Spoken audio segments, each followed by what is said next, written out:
everyone, and welcome to PrimeTime League, the show that promises to get you as close as legally possible to the world of LOL esports throughout the 2015 season.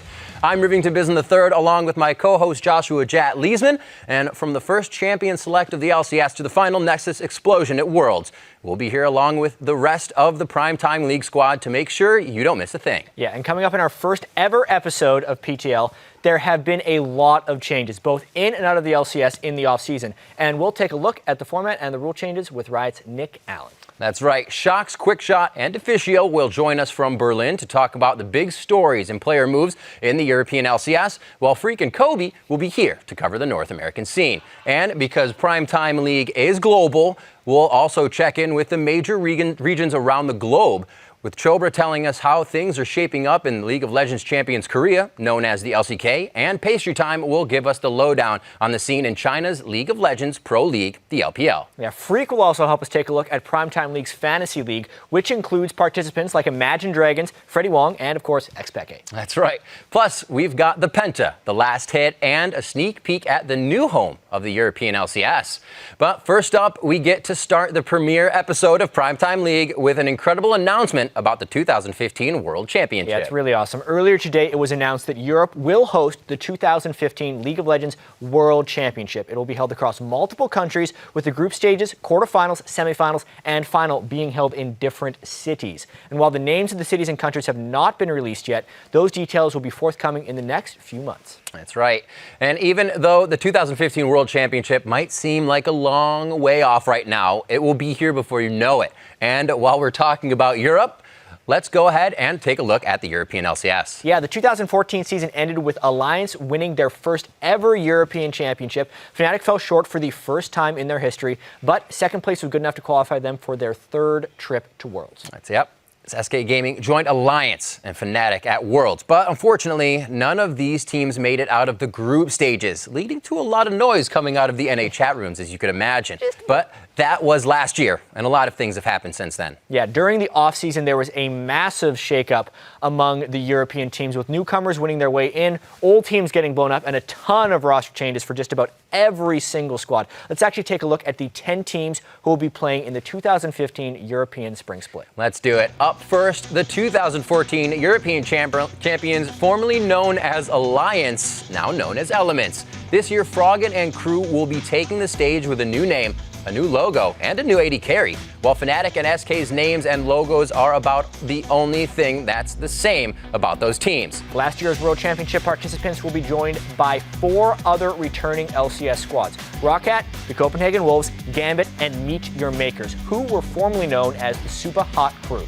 And making their European LCS debut from the Challenger Series are the most mythical team in the European LCS, the Unicorns of Love. Can't wait to see those guys. And finally, there's H2K Gaming and Giants Gaming, who qualified during the ever-important expansion tournament that happened. And now for a closer look at the biggest moves and storylines for the 2015 European Spring Split, I'm happy to be joined by our crew of European casters. Beaming in from Berlin, I'd like to welcome Shox, Quickshot, and Deficio to PrimeTime League. And now, before you guys dive into the EU LCS, I've got to get your thoughts on the 2015 World Championship heading to your home continent. How are you guys feeling about the announcement? Well, thank you very much, Riv. Of course, we are super excited about Worlds coming to Europe this year. I was at the All-Star Gaming Paris last year, and it was one of the best crowds I've ever been around. I can only imagine what it's going to be like here. Yeah, I'm really looking forward to it. I loved going to Wembley last year. We've had a lot of fun when we visited Poland. Basically, any country we've gone to, the crowds have been awesome, and I'm hoping they tear the roof off again. One of the big perks, it's going to be a much shorter commute for all of our EU viewers. You don't have to fly like 12 million time zones. I'm just super hyped because, after all, it's Worlds. Well, not only do you get Worlds in Europe this year, but you get a brand new studio in a new location, too. Yeah, that's right. And we are actually here inside our new Berlin studio. You can see a sneak peek of it just behind us, and I can't wait for people to check it out tomorrow during our games. And not only is our studio new, but we have a lot of new players as well, as some old LCS veterans who now find themselves on new teams. So it's going to be super exciting once we start. Absolutely. Before we get into that, we actually have some breaking news concerning a player move in Europe. Meet Your Makers mid laner Corey, who most of you know as Selfie, has suddenly left the team. What can you tell us about this? Well, Riv, all we know right now is that he left the team on his own. We don't have that much information, but we think that the future for him on the team is doubtful. Yeah, and Blizzer here, the guy who's going to replace him tomorrow, he's a fairly young Danish kid actually in this mid lane. He plays a lot of assassins, like pretty much every single new mid laner we've gotten into the LCS, so he's going to fit in just nicely. And of course, if you have Selfie or Corey on your fantasy lineup, you have to go and change it very fast. Yeah, definitely double check that. Other than Corey's sudden departure, of course, we do also have to take a look at the roster changes from the off-season. We've taken a look at all of the players that we think are going to be the biggest movers and shakers, and we're going to give you the top 5 players that we feel are going to impact the season. Let's start things off with my number 5. It's going to be Forgiven. I think Forgiven joining SK Gaming is going to be a massive move. He has added GRE to his nickname, obviously proud to be Greek, and you know, this is the player that Reckless himself touted as one of the most difficult to play against during the spring split of last year when he was playing for the Copenhagen Wolves. The one thing I do like about this is giving another carry to SK Gaming where Candy Panda sort of failed and struggled, and I think Forgiven's mechanics are going to shine through. Yeah, especially the carry part is the important part here, because Forgiven as a player, he wants the entire team to just put all the resources, all the focus on him, allow him to carry here. So Svensson, we know he loves to gank the bottom lane, go down there, help out Forgiven in the laning phase, win it, and just snowball the game for a bit. I think he's going to fit in nicely in terms of like the play style, but we have to see if they can actually work it out as a team outside of the game. Yeah, it will be very interesting to see. The first thing they have is the game versus Rocket, so that'll be a big test for SK Gaming. For me, the number 4 on the list of player moves is Gambit acquisition of Cabo Shard. We of course saw him in action at IEM Cologne. Most recently, he was a force there, and after an impressive performance for the former World Power, it looks like Gambit has found a consistent top laner who doesn't rely on swagger and a feed-to-win strategy. Very, very true. I mean, Cabo Shard, he looked very good at IEM Cologne, to be honest. He had some solid performance against CLG. Zion Spartan couldn't really do anything against him in terms of like one-on-one. He plays also a lot of different champions. We had 6 different picks in 6 games at IEM. So I think actually Gambit has found the best possible free agent or challenger top laner they could, and he's going to do just nicely for them. I just think it's super interesting because he played for Gambit before Gambit ran Cubot in the promotion tournament, and then they swapped him back out for Cabo Shard. So we need to see if there was problems or what the decision making was behind that. But Cabo Shard definitely stepped up at IEM. Yeah, and also when he played for NIP before, well, we can say after he subbed for Gambit in London, he was widely regarded as one of the best challenger top laners all around, and all the NIP members talk very highly of him, says he's working super hard, and he's just a nice guy to be around. So I think really Gambit has a good player here. Yeah, we'll have to find out how it pans out. Talking about NIP, Nuke Duck, formerly of NIP, is going to be our number 3 player. He made his name with the Lemon Dogs in the summer split of 2013, went to the World Championships, and he's always been a very gutsy player. You know, he likes his assassins, he likes his aggressive play. He's replaced Overpower in the mid lane for Roccat. Overpower's gone to the top lane. And, you know, this is a guy that I've been very critical of in the past because he's made and broken games before. And I just want to see how he settles and how he finds himself, because his guts and his bravado has sometimes come back to bite him. Yeah, I have read some interviews with him lately where he said, well, I've broadened my champion pool. I'm not only playing assassins anymore. I feel very comfortable. And maybe most importantly, he feels like he's matured as a player, behavior in and out of game. And it'll be very interesting to see, with all that baggage now gone, how good can he perform on the Rift? Yeah, I just think Nuke Dog is exactly what Rocket actually needs in their lineup to become a top team in Europe, because when they had Overpower in the mid lane, it was a very passive laner. Jankers never really ganked for him because there was no reason. He was just sitting back and farming anyway. Nuke Dog is completely different. He's playing all these assassins. He wants to create like plays and kills all the time. So with Jankers and him together, if they can get a first spot, they can completely snowball the game. And also Nuke Dog, he's such a confident player. Back when he went to Worlds in Season 3 or 2013, he played against Faker, and he locked in Swain the very first time he plays against the guy. Yeah, and we remember how poorly that turned out Sure, for him. okay, fair enough. On the same token, this is the guy that picked Riven into Overpower's Kale when they were still KMT. So confidence is a good thing, but yes, you can be too confident, and that's a thing he has to learn. But I'm sure now with a few more games behind him, maybe even a year more, maturing up. I think actually he's going to do just fine. But on to number 2 on our list. We're looking at Fnatic, and the mid lane changed in here because X-Peke, the Season 1 world champion, and of course the backdoor expert, he's left his longtime team to form his own challenger squad, which left an opening that former H2K mid laner Febivan has filled, and I personally think he's the best choice for Fnatic. The guy was so impressive in the expansion tournament, and I'm really looking forward to see what he can do in the LCS. Yeah, you say he's the best choice for Fnatic, but I got to turn it around and ask, is it the best choice for him? Because he had a very solid lineup going in H2K. He was kind of the leader there, and he had a very solid team going. It's quite a risk to go to, well, the big name organization Fnatic, but a totally new lineup. Yeah, I actually completely agree with that. I think it is quite a big move for Febivan, considering how long he played with H2K. But we're looking at, and considering that they lost their promotion series games and they had to qualify for the LCS through the expansion tournament, maybe that's where the doubts in the roster comes from on Febivan's mind. But he has to have some faith in Huni and Rainova, in the rest of the Fnatic squad and Yellow Star's leadership to obviously leave what he knows and join this completely untested, unproven team in the LCS. Yeah, and their first test is going to be the very first game of the European LCS versus Element, so Fragment versus Febivan. We're going to see how he swings that. Now, finally, the player move that will have the biggest impact on the European LCS this year, it has to be Reckless. Moving to Elements to replace Tabs. I mean, what an amazing repertoire he has made up. Last summer, he led the league in KDA kills. He was named the MVP. It's basically the best AD carry that joins the best team in Europe. It's kind of like when Cristiano Ronaldo left Manchester United to join Real Madrid, to put it in perspective. So while I agree that Reckless leaving Fnatic and joining Elements is a big deal and he's the biggest name we have seen change team, I don't actually think it's going to be the biggest impact in the LCS because Taps wasn't a bad AD carry. He was the second best we had here in Europe, and Reckless replacing him, he's a better player, he has a better work ethic.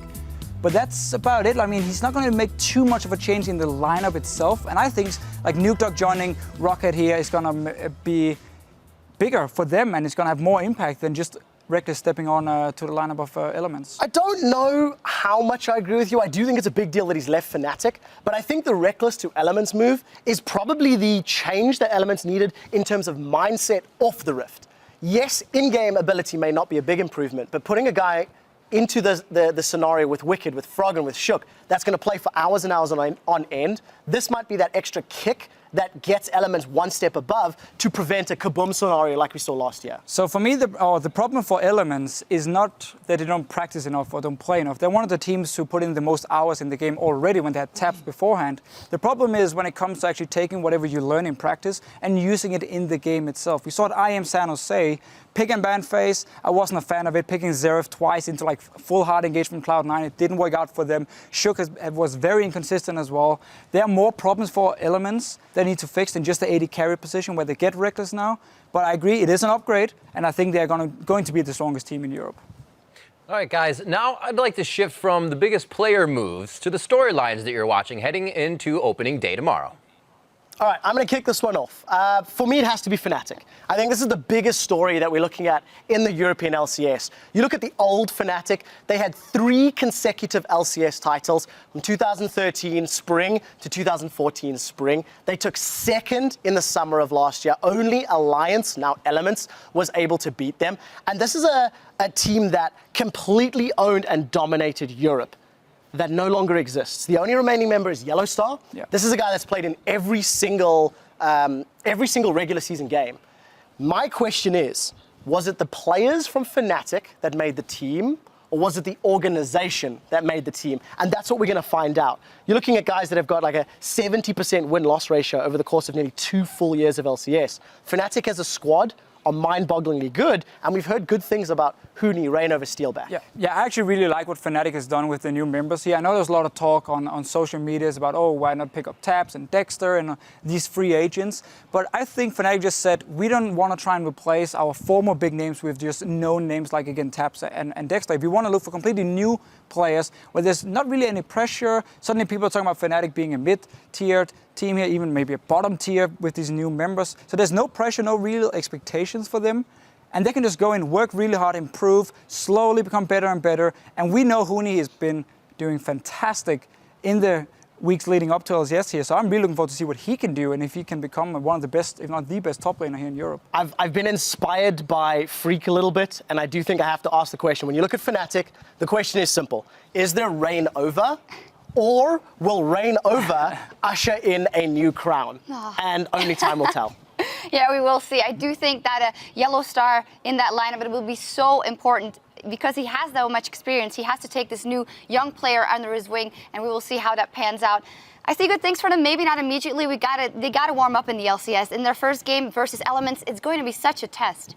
Yeah, it will be, but Yellow Star is probably the perfect member to actually stay behind because he was the main shot caller on Fnatic before and he's been on the team for such a long time. So he will be able to help out Steel back in the lane and also guide everyone else as long as the communication works out. Yeah.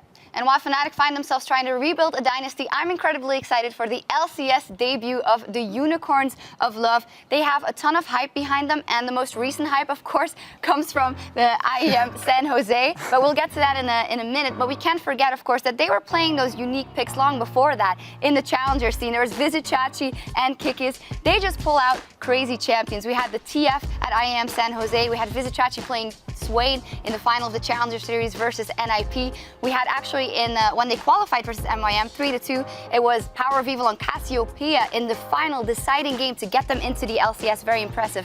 Then, of course, it became a little bit quiet after they qualified. They replaced Julius with Kikis, and then the Unicorns of Love, they got fan voted into the Intel Extreme Master San Jose as the underdogs. It's a fantastic story, of course, and they will be a very fun team to follow unless you have to cast them in the pick and ban phase because you have no idea what's actually going on. Luck. But when you look at this lineup, yes, they have all these new unique picks. Problem is when you come into the LCS and you play every single week and you scrim against the LCS teams, it becomes very hard to actually hide your picks and have this surprise factor anymore because people are going to find out what you play, how you play these different champions as well, and be able to punish it. Yeah, absolutely. I just want to add to that, though, because I think not only did they play these unique picks and win, the way they played those champions, the way we saw the Swain, the Cassiopeia, the Jungle TF, it was executed so well that I think if you remove those unique and individual strategies, their individual ability is still good enough to carry them on standard meta. We need to see that happen before it's 100% true.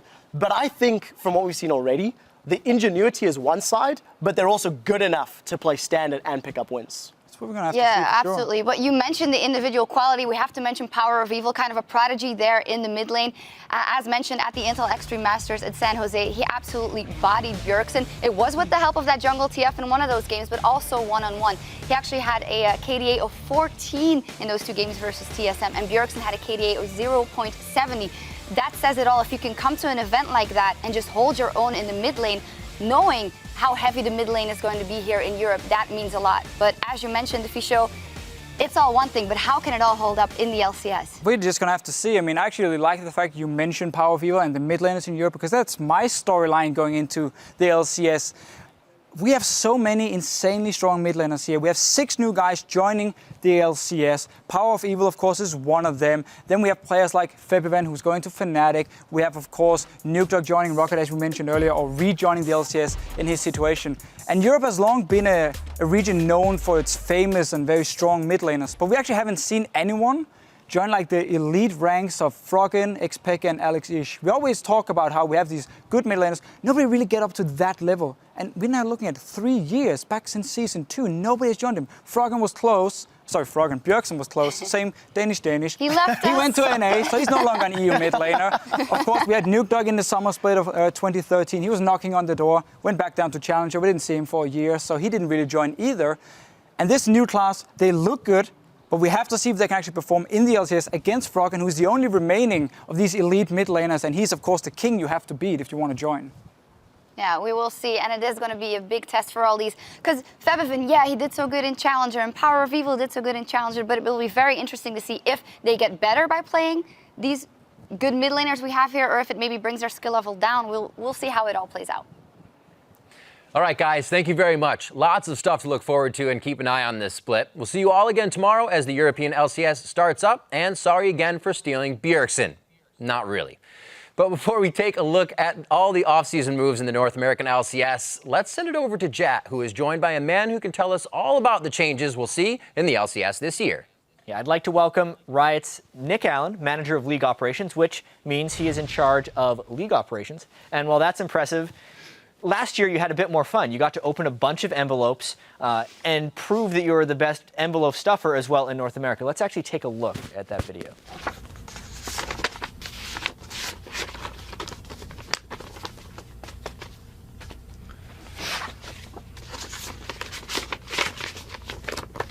I think the title of that video was Competitive Integrity. Yeah, it's important. Yeah, obviously that was a bit of a snafu. It's going to be done better next year. That was the world's group stage draw for those of you that were wondering. But all kidding aside, because Nick Allen oversees the rules and tournament structure, scheduling, and more for the LCS, you're here to walk us through some of the big changes. And 10 teams is actually first up on the docket. Do you want to talk about what that means and why league operations decided to go from 8 to 10 teams this year? Yeah, it's a great question. We're excited. I mean, it's awesome that we get to bring in all this new blood into the league, right? 2 new teams, a bunch of new matchups, and we think that's going to add a lot of excitement around the league, but also allowed us to meet a lot of format goals. The first is we got to completely eliminate Super Weeks, which is something we're really excited about. We actually got a ton of feedback from the teams. They were getting burnt out having to prepare for 5 matchups, and that was just a bit too much for them. It also just sort of hurt their ability to strategize.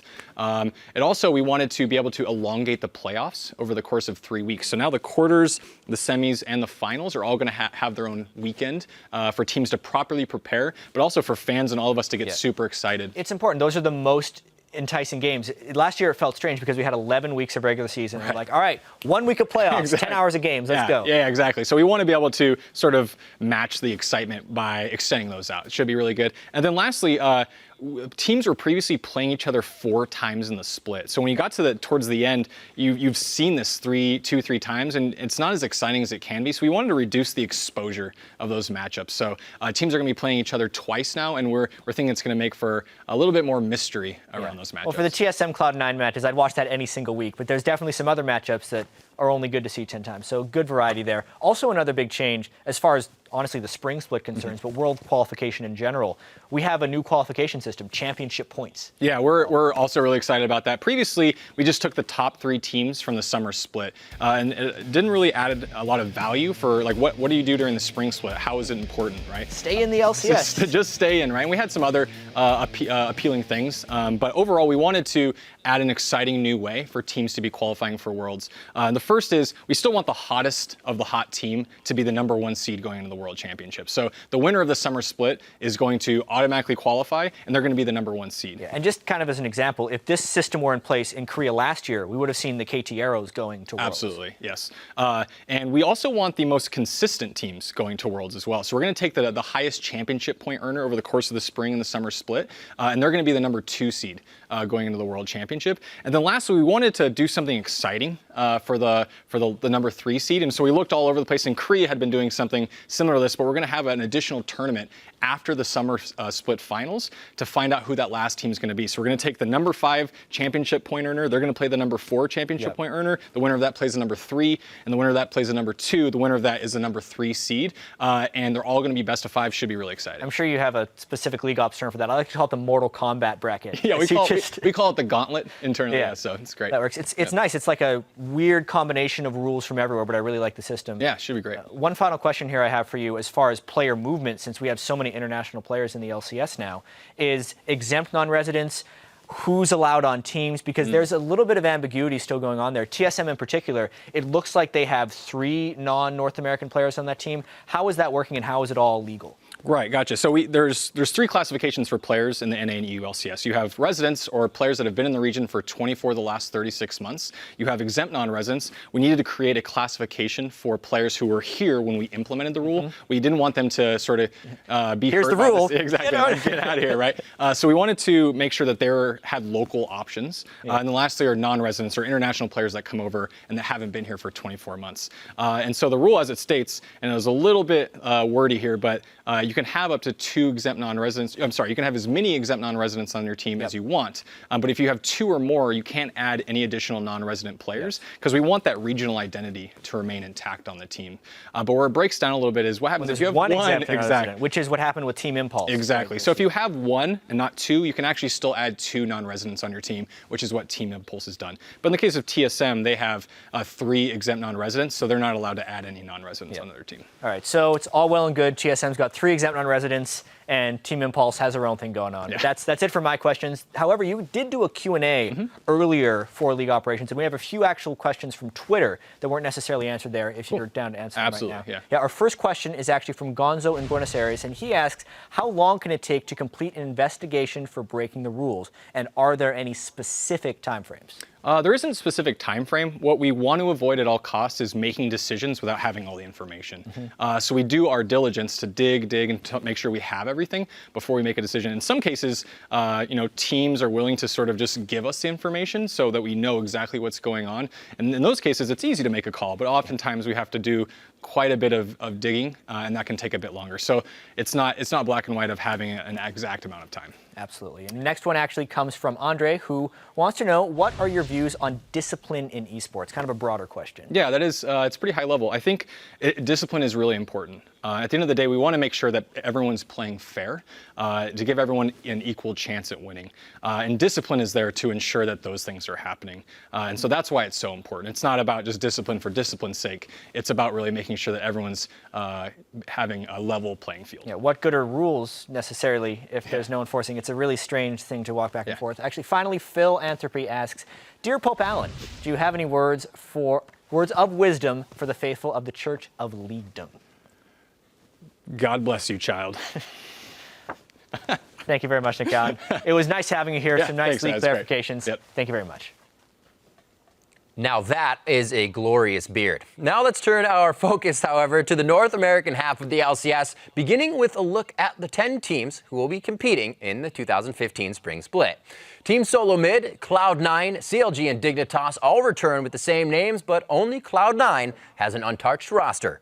Meanwhile, Team Liquid, formerly Curse, Team Impulse, kind of the old LMQ, and Winter Fox, mostly the evil geniuses, all sport new names and logos this split. And finally, there are 3 new North American squads, Team Coast, Gravity, and Team 8.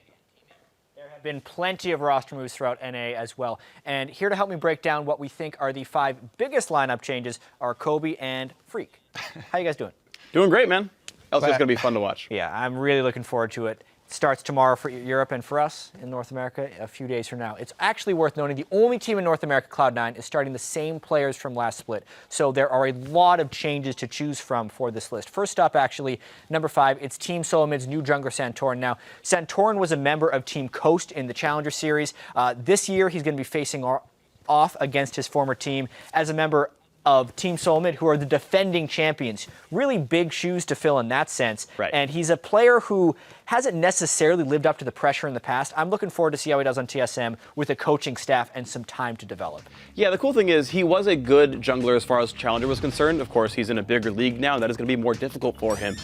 We've only seen him once, and that was at IEM San Jose, and TSM did not look good there. They got crushed by Unicorns of Love, but as you said, they've got the staff behind it, they've got some practice time. Hopefully he does live up to the hype, because I think TSM really wants to defend that throne. Yeah, and the way that he kind of failed at IEM San Jose was fairly typical of newer players on bigger stages. Yes, he was on Coast, but there's a lot more pressure playing for TSM and those TSM bans. You could really tell, especially as a jungler, just whenever you're scared to make a move like that or scared to take risks, then you just become a lot easier of a target for the opponent team. Yeah, all the jungler does is take risks, it seems like. Yeah, it's kind of the entire point of it. But of course, now next up is going to be number 4 on our list, and that is another jungler. It's Rush, the solo queue god of Korea. He's rushing in to fill a jungle role for Team Impulse. Hardy har, rushing in to fill a jungle role. Honestly, though, I'm really intrigued by this acquisition, because if we look at the history of Korean talent moving to North America, it feels to me like the ones that have team experience have succeeded, and the ones that are supposed to be these untapped prodigies have been the ones that fell by the wayside. So this guy, great solo queue experience, not much team experience, and he's not going to be speaking the language. So it's stacked up against him, but I really want to see him perform. And the thing is, Rush is going to be their shot caller. He does speak English fairly well, but they also haven't even had time to practice with each other. So this is going to be a completely random group of guys that are going to be in the LCS now, and they're going to have a new shot caller that just comes straight from solo queue. So good luck. I do think there is some track record, though, of solo queue guys actually doing very well in competitive environments. My big example being Faker. Had a team built around him, and SKT won the World Championship that very season. So is Rush the new Faker? That's probably a bit lofty. Maybe a little. At the very least, there is an example of this happening, right? There's always a chance this does work out. And there is always that chance. Up next, at number 3, we have CounterLogic Gaming's not quite so legal acquisition of Zion Spartan. Now, Zion, he's going to be on his 3rd team in 3 LCS split seasons. And he's going to be replacing Seraph in that top lane. Something that CLG have had a lot of trouble with the top lane. But it's going to be, at first, a good thing for them. They're going to have a threat in the top lane, take some pressure off of double lift. At first glance, it seems like a good move for them. That's always sort of been Zion's style. Play more carry-oriented top laners and split push, but it's going to have a pretty big impact because he won't be playing in the first week either. Yeah, so I guess we have to wait a little while to see how much that roster change actually matters. The big thing I have with this, though, is that CLG tried to carry top laner back when they acquired Voyboy in Season 2, and the CLG way of top laners was to mold them into to protect the double lift top laner, just make him play Malphite, make him play Shen, things like this. If they can let him actually play his own style, if Zion gets to be a big carry, CLG gets to mature as a team, I think it's very good for them. I mean, that's what I hope happens. If we think back to when they had Voyboy at the Season 2 World Championships, it's a different team. Right? Yeah. They have double lift and the name CLG, and Hotshot GG is doing something with that team. Like, that's it. Everything else is different. Different coach, different laners. I mean, it's a new start for Zion Spartan once again. He seems to be like a fast starter, weak finisher. At least that's what it looked like on Dignitas in his last few days at Coast. So I'm expecting a fast start when he enters the lineup. Yeah, should be a whole bunch of fun. Now, next up, we have another move that will have a huge impact on the LCS. It's Team Impulse's acquisition of Season 3 World Champion Impact in the top lane. Yeah, and really he fell off a fair bit at the end of last year, but I think this is a great time for him to have a new start. This is a player with a ton of experience, World Championship experience, and this should reinvigorate him in my eyes. It is his time to shine, and it's one of the most popular acquisitions for me personally in the LCS. Yeah, I think it's a really big deal. He's a great player, and he's replacing the former Season 3 runner-up. So that's going to be fun just to see, like, do the shoes get a little bit bigger? Godlike to Impact. Wonderful. Right. He won, so must be better. And at least he does share the main language with their shot callers, so it'll be a little bit easier for Impact to work with the jungler on this new team, but it's going to be a whole crazy bag for this new TIP team. Yeah, absolutely. And while Impact's move to NA is huge, it's actually another Season 3 World Champion from the same team, obviously, that ranks above him on this list.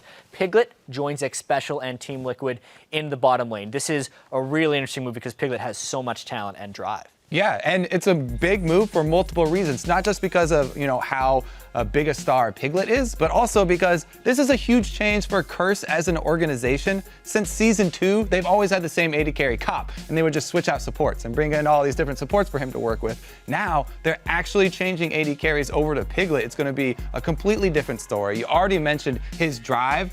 He leveled up an account from level 1 when he came over to North America. He's been putting in a lot of time over here. Yeah, it only took him about a week, but he put in all that time and effort as soon as he got over here. And the Curse guys also have been doing a good job of, welcoming him over to North America and trying to integrate him into the team lifestyle so that he feels part of the team. Yeah, the one tricky thing, though, I think here is that Curse has repeatedly brought in these, all-star talents from everywhere else. They got Edward from Gambit for a while. That didn't change anything. Quas, I think, was a good pickup for them at the very least. I think Quas is probably their best acquisition to date. Piglet might end up doing really well. The one also really fun thing here is Curse just every single time ends up getting 4th place. Piglet, thankfully, got 4th place in his own regionals right before this happened, so he's a natural fit for the roster. Yeah, the one thing they have to watch out for, though, is the adjusting to North America or even getting over here. I saw Piglet in the stands of an LCK match earlier, and especially even vlogged about some of the issues they're having getting those guys over here. So that will be interesting to see, but once they get in there, I can't wait. But we do also have storylines because we've done the 5 top player acquisitions, and hey, why not just do the top 5 storylines heading into these games on Saturday as well? Yeah, so we've already mentioned Impact, Piglet, and Rush, and there are going to be 5 other Korean players on the North American LCS squads this split. We're going to have to see if this is actually what's going to be good for these guys. We've seen a lot of foreign imports. Some of them work out. Some of them don't go very well. I personally like Bjergsen. He went well for TSM, but we mentioned before Seraph didn't do well with CLG. How well are these foreign imports going to keep doing? I think there's completely different levels of what it means. If you're importing European players, it's very minimal as far as the impact, as long as they're not offended too much by the culture, and it depends how homesick they get. But it's a completely other level if they barely speak English and they're now playing League of Legends with these guys. And a lot of it is just a case-by-case basis. Some of these kids are able to adjust really quickly, and some of them are going to have some big issues. Yeah, there's so many things you have to account for when bringing a new player, not only onto a new team, but over into a new country with a different language. It really depends on the player and the psychology of the actual person. person. For me, though, I'm going to be keeping an eye on two teams that had pretty much their rosters blown wide open. They lost a lot of star power, and they did their best to fill up these holes with new people. I'm talking about LMQ, which is now going to be TIP, Team Impulse, and also Dignitas. So LMQ, they went to the Worlds. And they almost made it out of groups. They were in the group of death, and they did great. Right. Started out 2-0. Yeah. Didn't go very well from there. But yeah, there's a bunch of star power there. It's only Xiao remaining. Yeah, so Xiao is going to be the only person that's actually returning for that team. They are bringing in a lot of people. As we mentioned already, Impact and Rush. Those are some pretty high-powered guys. However, they're also going to be using a bottom lane from North America. You know, WizFusion, now Apollo. Good name change there. But we'll see how he does with his new support because, as I said, Rush is going to be the shot caller for this team. He's the Korean solo queue star, and he does speak good English. However, Xiao doesn't speak very much. And as we said, Impact cannot speak any English. So it's going to be really hard for those guys to work together. Meanwhile, Dignitas, they also brought in Koreans, Core JJ and Gamsu, who are decent players, but not really all-stars, not going to change the game for these guys. Yeah, and we didn't see Dignitas perform extremely well at IEM either, but it takes time for these things, and especially a team like Dignitas, they're bringing in foreign languages. That's going to take a little bit of time to kind of mature in there. Yeah, the Dignitas one, I'm not I'm not really excited about. I think it's going to be a really, really rough road for them. Hey, you're worried? This happens every time for Dignitas. Yeah. Everyone's like, they're going to suck. And then they go 8-0 and like, we're back, baby! And then they almost get relegated. Like, I believed in them when they first every picked up time. Shifter. I thought that was going to work really well for them, and it did at the start. And as Dignitas does, they petered out. But I do want to get back to Impulse. I actually believe in their bottom lane. I actually think WizFusion, Apollo, and Adrian are actually going to do pretty well. That everyone's kind of understating them as the foreigners that are big. I think it's actually a really good bottom lane. All right, you're on the record. If they don't do well, freak's wrong. Anyway, I want to talk about CLG because they did have a bunch of changes, but they are one of the few all North American teams. And CLG is so intriguing because we always talk about CLG's potential. But seriously, this time, Zion Spartan in the top lane, the fact that Doublelift and Naframu are returning, I really need to see if Link and Xmithy can pull this team together because I feel like the bottom lane is a given for success. Zion Spartan is a given that he can at least win his lane. And if they can bring it all together, they're going to be really good, especially because all these other teams will have communication issues, cultural issues.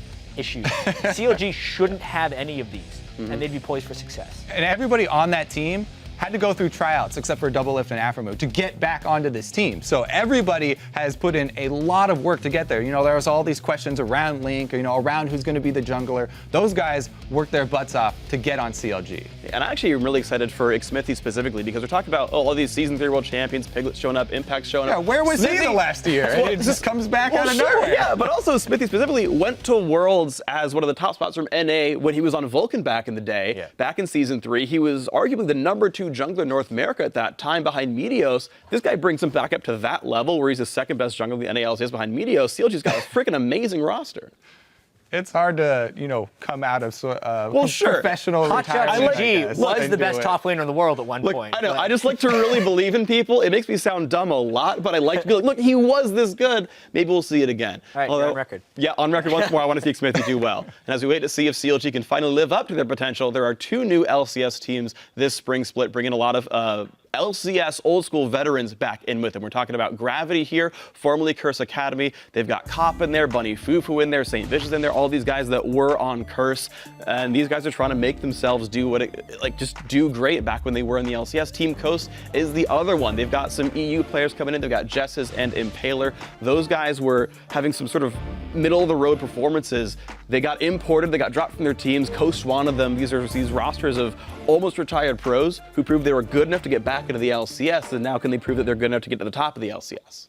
Hey, that's going to be another one of those storylines. St. Vicious, he's seen it all. So, he's just going to be the chillest person in the LCS, win or lose, it feels like. I like the relaxed way that he handled getting back into the LCS, too. He just, okay, yeah, we're back, guys. I'll be here for another split. See how it goes.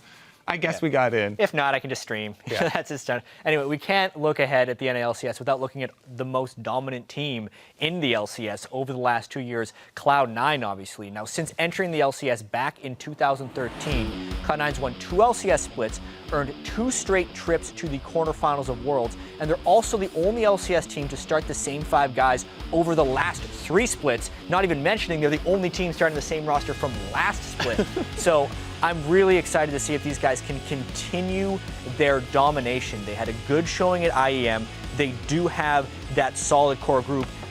I'd be worried a little bit about exhaustion and wondering if it's been so long with them never being able to take it over the top and if they get bored in the NLCS. I think that's what they're going to be battling against. I think that's one good thing about how League of Legends, though, is kind of controlled, is every season a lot of big things changes, a lot of new jungler starts now. Like, I do think that actually really helps with the longevity of players, where it's like, oh, I get something new to adapt to every single year, or sometimes mid-season when you have big changes like the AD carry itemization updates back in like 4.12 or so. I think that definitely helps keep people revitalized and keep that drive alive. It's one of the things that Cloud9 has always really held dear is their love of the game. All these guys love playing solo queue after they're done with their scrims. We see them all streaming pretty much every day, and they've got full scrim blocks all those days too. So they really like playing this game. The other thing is they didn't change their roster, but they are the team that did have to move. So they, I think, are going to be the only North American LCS team that's not actually living in LA now. It's just a short plane ride away up to San Jose or whatever, but that is a little bit of a factor you always have to take into account, having to commute every day. Interesting discussion I had with Jack, their owner. He actually thinks that move will benefit them because they'll get more communication time after the game, but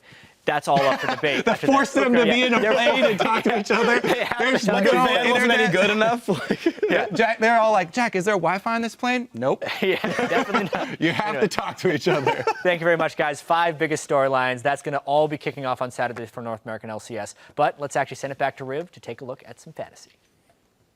Yes, the Fantasy LCS is back and better than ever thanks to a couple of cool changes. So check it out. New this year, you can trash talk with live chat during your draft and continue to smack talk all season long because there's also message boards. And we're all pros at that, right?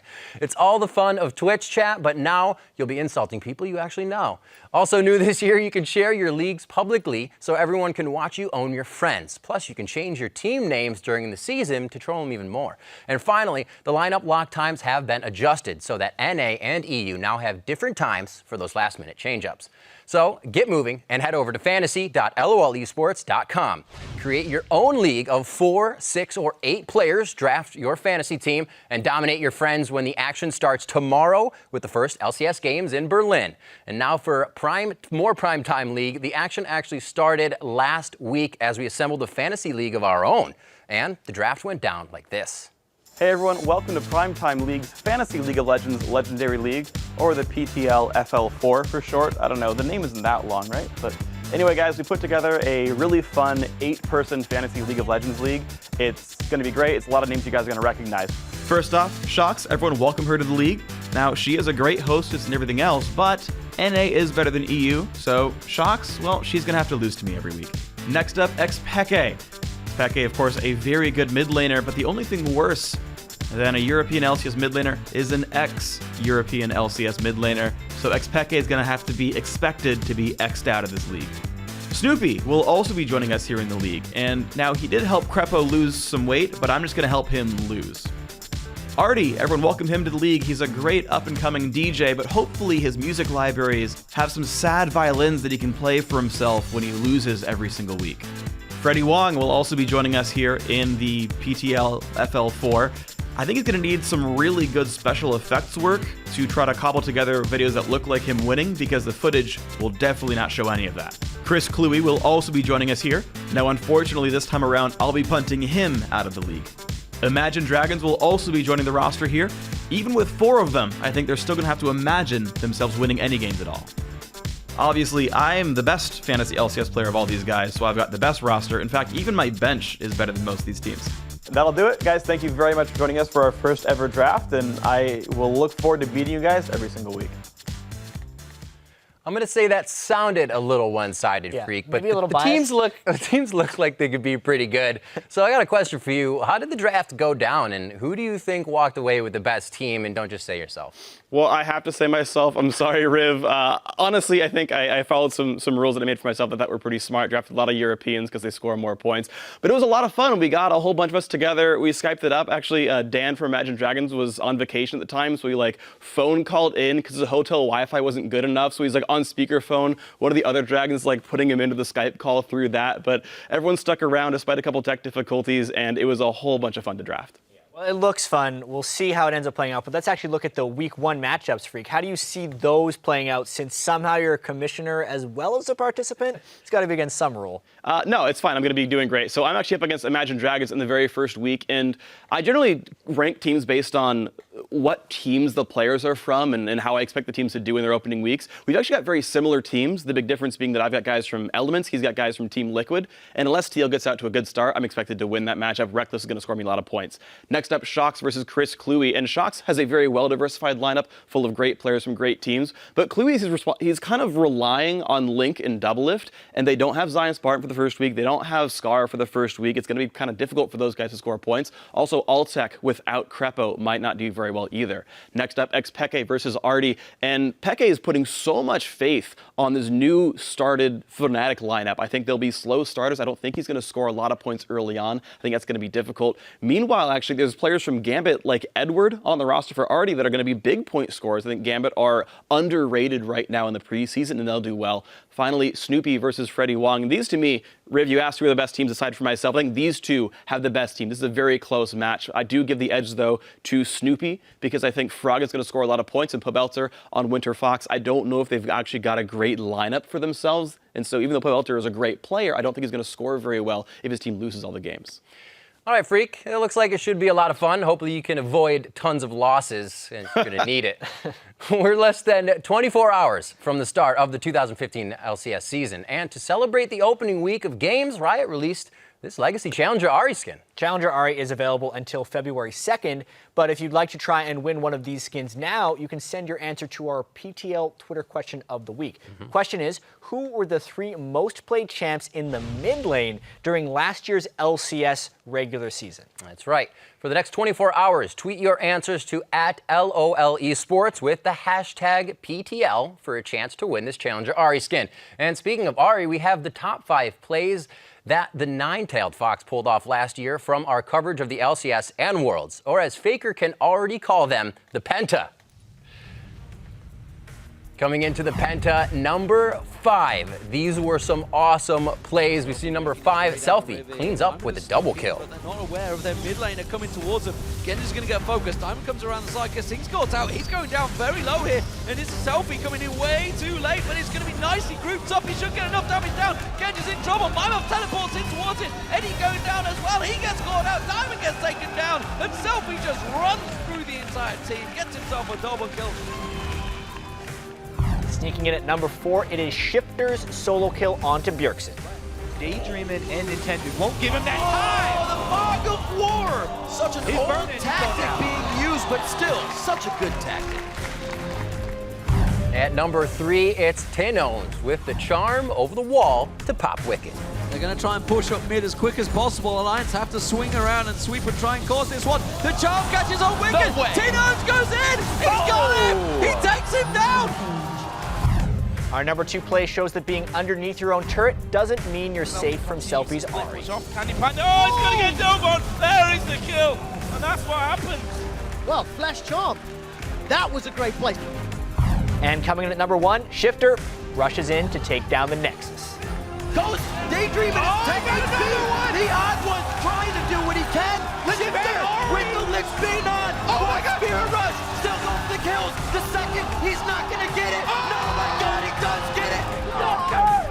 Oh my God. Yeah. We won again.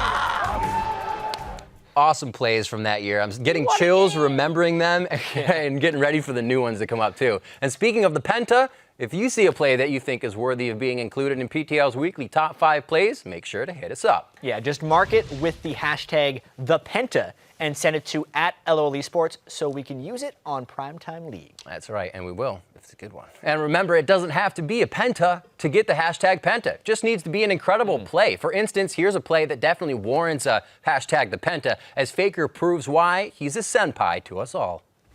Okay, here we go. Bengi coming in. There's a whirlwind as well. Faker someday tried to flash in. Nagne manages to get the kill on the Bengi, but overall, KT getting pushed back here. Marin gets kicked away, and Meganar is there. There's a nice ult on the score, and Bang's going to pick that one up. Faker had laid down orbs. There's the ult on the Nagne now. Oh, and a nice Faker with the plays on the Nagne. That is Faker. Watching that play. Oh my God. When I You're just saw it like- live, your eyes were just drawn to the screen because you heard Monty, you heard Doa, and it was Faker, so you knew a play was being made. Well, first off, I was like, what is he doing? He just ulted. And they're like, oh, he had a plan. He always has a plan. And now, while we're getting set to kick off the LCS spring split in Europe and North America this week, over in Korea, they just started week 3 of their season. Yeah, and even though the newly named League of Legends champions Korea, LCK, is missing some of last year's veteran star power, there are plenty of organizations that are looking to take advantage early on in the season. Yeah, that's right. One of those teams is CJ Entis, who entered this morning's best of 3 against KT Rolster with a shot at tying GE Tigers for the top spot in the league. Checking out the highlights from these games, CJ and KT were just head-to-head the entire time, but neither could really find the fight they wanted. You see 30 minutes in, it's a pretty even game. This first game was just so slow, and CJ just relentlessly tried to push into KT Rolster. You take a look at these team comps, they are so tanky and low damage. Naramundo in the top lane, and these fights, they're a little long. And even despite the win in this fight for CJ, it actually didn't go that way the entire game. KT was just too strong coming into this matchup. Yeah, this was a win fight for CJ Entis, but they really didn't get much off of it. It was so low. Just fast forward a few minutes and we have another fight. Remember, the death timers at this point in the game are so long, and some days Gnar ultimate into the wall there was massive, and it really won them the game. Amazing that Gnar is getting through in different regions now because you see the impact he puts into the game, and like we said, we saw CJ putting up a good fight there, but KT able to answer back and continue to do so. Heading into game 2, much stronger start for CJ here, but they couldn't get that W. Yeah, big thing about LCK over in Korea here is, well, it is a best of 3. And CJ Entis after that first game was like, no messing around. These next 2 games were a display of skill by CJ Entis, and Space had a great performance. Yeah, they looked to really turn up the heat in this one and really didn't let KT breathe the entire time. You were looking at these guys last year, yeah, they ranked top, they're still looking good, but they are vulnerable. Pretty much undefeated. They are undefeated if you only count the victory of the best of 3 scores, which is all that matters in that league. So the 2-1 is a win, and they're undefeated. So now let's take a look at the LCK standings, if you haven't recently, with their victory this morning. CJ Entis is now tied with GE Tigers for first place. But those 2 teams will meet on Saturday with the winner owning the top spot. Yeah, SKT2NK is right behind them with the former world champions looking to improve their position behind Faker, leading the charge from the mid lane back to the standings here. And one thing to note is that the LCK matches are each a best of 3, as we were just saying, while their overall win-loss percentage determines their place in the standings if they're tied. So you can see here that while CJ and GE are tied in match wins, GE actually has a 6-1 overall record, while CJ is 6-2, which will give GE a slight edge if it were to end today. So remember, the top 4 teams head to the playoffs. And now for a closer look at the LCK, we are honored to be joined by OGN's Chobra. How's it going, Chobra? Good, thanks, Riv. How are you? Not too bad, man. You guys have a jump start on the LCS already. How are things going so far?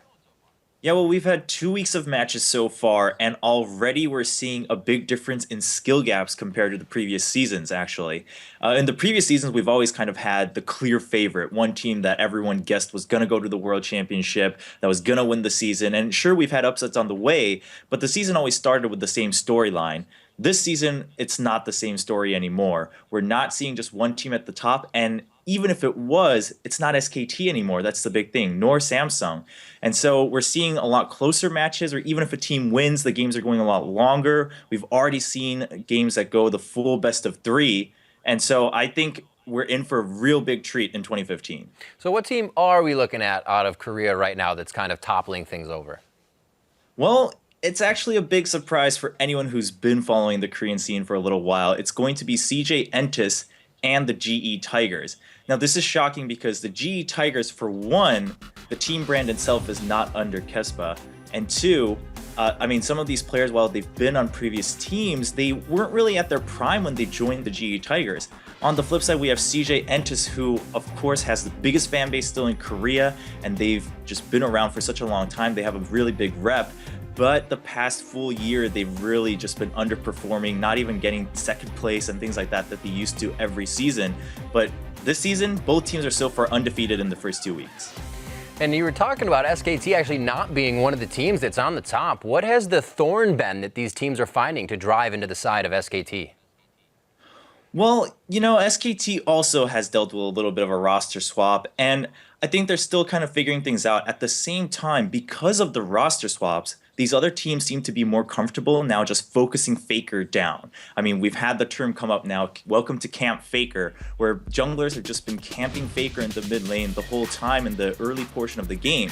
Sure, Faker's been able to come back out of it a few of those games, but at the same time, without the threats of Impact and Piglet there, teams seem to be a lot more comfortable focusing down Faker, and Marin and Wolf and Bang, they're still kind of leaving time to see if those players also need to be targeted in future matches. All right, and you mentioned CJ Entis earlier. What's kind of the highlight surrounding them right now?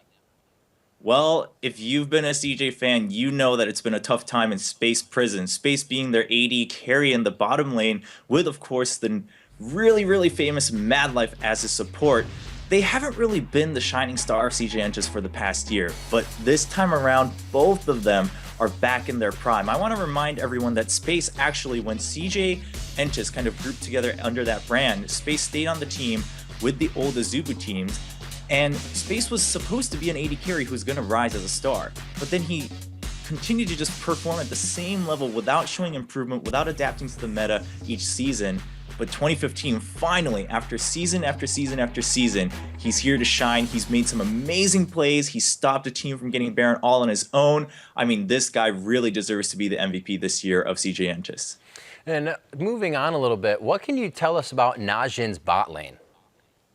Najin bottom lane. So this is interesting because right now they have two sets of bottom lanes working on their roster.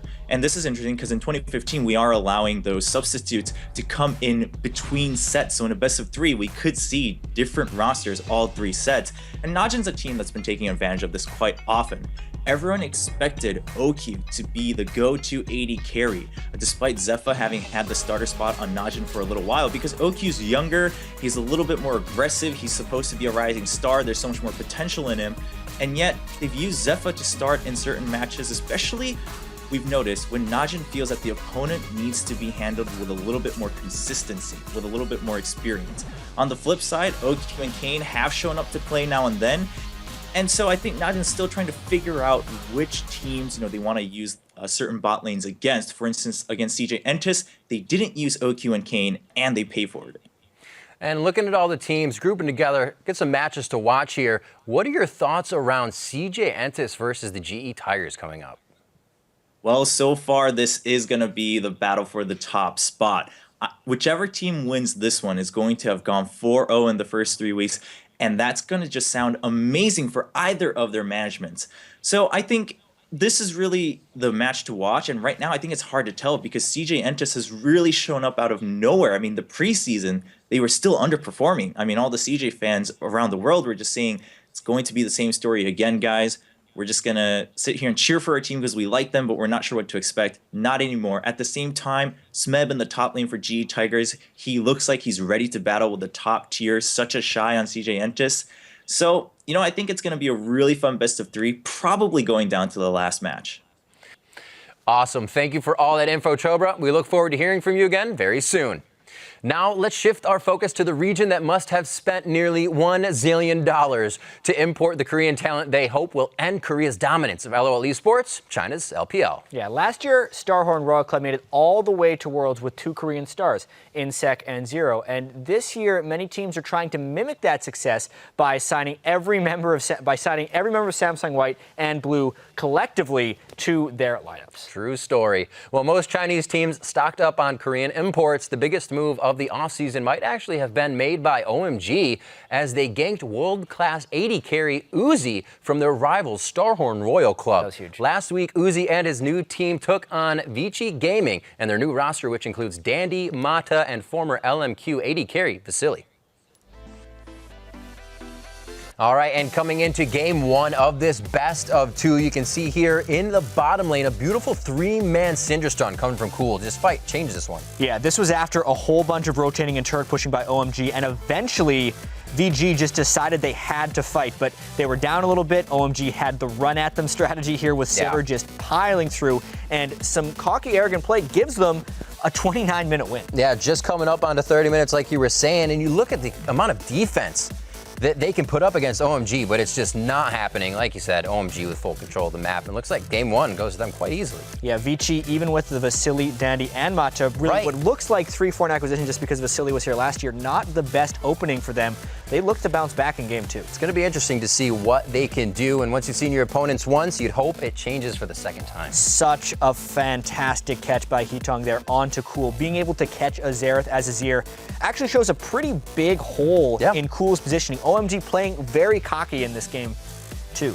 And they continue to look strong throughout this one. These fights actually go on for quite a long time, so it's really putting each of these players to the test. Yeah, and whenever you're fighting in the same place for too long against an Azir, you lose. And it actually gave this big gold lead for Vici coming into this 45-minute fight, but 5 Dragons was on OMG. You see Loveland trying to go in a desperate move on that one, and they do pick up some good kills for themselves coming out of this. Yeah, and actually because of the 5 Dragon buff and because they got so many kills, look at those 70-second death timers. They were able to win despite being down over 12,000 gold. Another 2-0, as every single match in the LPL last week was ended up 2-0. It's going to be hard to catch up in points if you keep getting 2-0'd and you're those teams with the O. After 1 week of LPL action, let's take a look at the standings right now. At the top of the boards, we have 5 undefeated teams, as Chat was just saying, at 2-0. But with each team having played only 2 matches so far, that will definitely be changing. And as you might have noticed by that last column, the LPL works off of a point system, so teams are awarded 3 points for sweeping a best of 2 2-0, 1 point if there is a tie. There were none of them last week, and obviously 0 points if you lose both games. And now that we had a chance to look at the standings, let's bring in someone who can shed more light on the Chinese scene, Julian PastryTime Carr. PastryTime is the English language caster for the LPL, which you can watch live 3 nights a week on LOLesports.com. Good day, Pastry. Hey, Riv, how are you? Not too bad. So what can you tell us about the LPL so far? How are things going? Well, I think the one thing everybody wanted to know coming into this was, how are all these Korean players that have just come into the LPL all of a sudden playing? And I think, to be honest, they've all played really exceptionally well. If we want to look at the players that are maybe living up to the hype of how they used to play, you got to start with Kakao and Rookie. Oh my God, are these two still so good? Kakao feels like he's at home as an aggressive jungler in China, and Rookie is still the superstar flexible player that has amazing synergy with his laner there as well. Kind of moving through to some of the other players as well. Deft and Pawn, also look like they're comfortable on their team. Pawn is playing the same sort of flexible team fighting style that he was known for in Samsung White, but a little bit more reserved on EDG. And Deft, man, everyone pretty much just calls him the Korean Name, and to be honest, he's been playing about as well as Name was on that team. So maybe an upgrade there as well. I guess we'll see moving forward, but he's also been playing fantastically. And Imp, man, is Imp still good. I think he wanted to prove that it wasn't just Mata that was carrying him and that he's actually a really strong player. And at China, like the region home to the world's best AD carries, especially with all these Korean imports coming, Imp is contending for maybe top 3, possibly the top spot as we move through the rest of the LPL. So those guys have been doing fantastically. Unfortunately, not everyone has been living up to their hype, and I think the easiest place to go is that Lupa and Dade have not been playing to the same level. Lupa picked Annie into Na and just sort of felt a little lost. Dade's been picking well as well. He's playing Azir and Jace quite a lot, but even if he gets ahead in lane or has a good lane, he's never able to convert because the synergy is just not quite there with his team. And I kind of feel the same way about Dandy as well, whose big counter jungling style just isn't quite there with his team when he doesn't have the same level of experience and communication with them. And I didn't want to put him here, but Spirit, who's been playing fantastically, looks a little lost on World Elite. He's a great jungler, but he's been playing big carry junglers like Riven, like Rengar. And again, the synergy is not just there. So all the Korean players are playing well, but some of them have fit fantastically into their teams, and other teams are still finding their synergy. Well, with a little of that hype on the players, we've been hearing a little bit of hype about Snake. What's the story surrounding this team? Snake, man. Snake are this team that I think when you looked at them, seemed like maybe the weakest team on paper as well. But Snake have really just become a really fun team to watch. They kind of came in from a lot of people's efforts for just being maybe not the worst team, but the team that everyone expected and kind of put low on their rankings. But man, Flandre, this super hype beast of a top laner. We've heard about his carry potential. We've heard about his fizz. We've heard about his LeBlanc AD and all sorts of craziness. Flandre has lived up to the hype. He hasn't played any of his crazy picks yet, but he's been playing Rumble and Aurelia, and he has just dominated people. Super smart player, mechanically brilliant, works well with his team, and that was the biggest thing for me with Snake. It's not like a one-man army where Flandre is just trying to carry out of the top lane. everyone is pulling their weight. Their jungler beast is just that. He is incredible, playing Nunu and just counter-jungling the pants off of Jarvans all weekend. And the rest of the team, the bottom lane looks solid, their mid laner looks great as well. And the Korean support Ella as well, who's also joining Beast as the less-known Korean players that have been playing for a little bit longer in the LPL, look really scary. So Snake, still early days for them, but as far as like an amateur team that's been around for maybe 5-6 months, they look scary in a region full of really scary teams. Well, talking about strong picks all around there, I kind of want to still focus on top lane, as Gnar has been kind of finding his way through the ban phase over in China. What's the deal with this? Well, sometimes Gnar finds his way through the ban phase, and then sometimes he gets through and everyone instantly regrets their decision. Gnar is insane in China especially. Everyone already knows that around the world, he's a strong lane bully that doesn't really need to build damage to be effective, and he's just been, bullying top laners and being a super safe, super flexible pick and a first pick, first ban pick everywhere. The thing that makes him incredible in China as a champion, though, is that when he goes into Mega Gnar, his team fighting prowess is amazing, and Koro and Gogoing, two of the star top laners from China, have just flexed their muscles on that champion. The Gnar ultimates in big Chinese teamfights have been super influential, and almost every time Gnar has been picked, he's just dominated a game. All right, Pastry Time. Thanks a lot for the LPL knowledge. See you next week. Cheers, mate. We've talked about the changes around the LCS this year, but things are changing around the world as well. Last year, the 5th region to gain an automatic berth into Worlds was Southeast Asia. But now that region has 2 major leagues. The newly created League of Legends Master Series, or LMS, has split off from the GPL. The new league is made up of Taiwan, Hong Kong, and Macau, and will have a berth at this year's Worlds. They started their games 2 weeks ago, so let's see how their 8 teams are doing. The Taipei Assassins are currently undefeated and at the top of the standings with a 6-0 record, while AHQ Esports Club sits in the middle of the pack at 4-2. We'll be checking in to see how both of those teams from last year's World Championship and the rest of the LMS perform when their season continues tomorrow. So let's bring it around the world as the LCS season starts up this week. The European LCS will begin with their first 5 games tomorrow at 9 a.m. Pacific, 6 p.m. Central European Time. And what better way to start than with a boom, as Reckless, Froggen, and Elements take on the new Fnatic in their very first match of the season. Then the Clash of the Titans will continue when the North American LCS kicks off their first 5 matches on Saturday, with TSM facing off against who else but Cloud9. Those games start at 12 p.m. Pacific or 9 p.m. Central European Time. And while you can always get tickets to join us in the North American LCS or in Berlin's new studio for the EU matches, there's also another way you can watch the games with a crowd of LCS fans, and that's at an LCS viewing party. If you are in New York this Saturday and 21 or over, check out the opening games of the North American LCS at the Sports Bar in Webster Hall with fellow fans. Hit up lolesports.com to RSVP and get more information about the upcoming viewing parties throughout the U.S. We do have some late-breaking information for everyone as PTL strives to keep you up to date. Due to a variety of unfortunate situations, several North American teams have had to make last-minute roster changes, at least for Week 1. Yep. We want to give you a quick heads up so you can adjust your fantasy lineups. Yeah, unfortunately, as had been maybe predicted by some, Piglet will be out at 80 carry for Team Liquid, and Keith McBrief will be subbing in for him. That's right, and Impact, the next one, will also be out for the top lane of Team Impulse, with their sub, Rux, stepping in. And that's not enough. Winter Fox will actually be short 2 of their starters. Avalon in the top lane and Helios in the jungle are both out. Yeah. Flare Z and Shorter Ace will be filling in for them. And, well, that does it for the very first episode of Primetime League. You have to remember those changes are absolutely huge, and they're really going to affect a lot of teams. Make sure you change that fantasy roster. They're big changes, but it should hopefully be for Week 1, and we'll obviously keep you up to date next week if anything changes. Absolutely. We'd like to thank Chobra, Pastry Time, Freak, Kobe, and the EU crew for joining us, and we'll look forward to having you here with us each week as the League of Legends action heats up. And you can see Riv and I this weekend during the North American LCS, but until then, let's watch Faker try to keep things on ice in our last hit.